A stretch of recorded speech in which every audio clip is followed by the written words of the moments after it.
Okay, inclusive leadership tip number 5.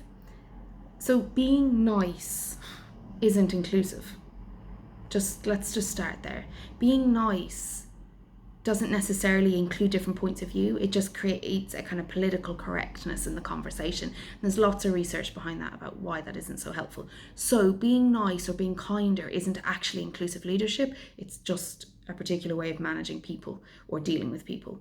Inclusive leadership may sometimes require us to call out behaviours that are not helpful in a dynamic, and that isn't always a nice or kind or a comfortable thing to do as inclusive leaders. But inclusive leadership requires some kind of accountability to ourselves and to those around us, and that isn't just being nicer to people. Sometimes what we actually need to do is to question and to be more kind of critically reflective and say, okay, what does this do? Who does this belief benefit? Who does this belief limit? How does this way of working exclude people? Who isn't in the room? Why aren't they in the room? How do we as a team like when people have different opinions to us or don't appreciate our point of view?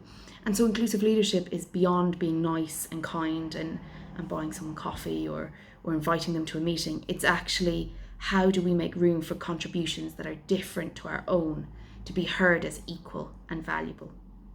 I'm going to leave that one with you and see what you think.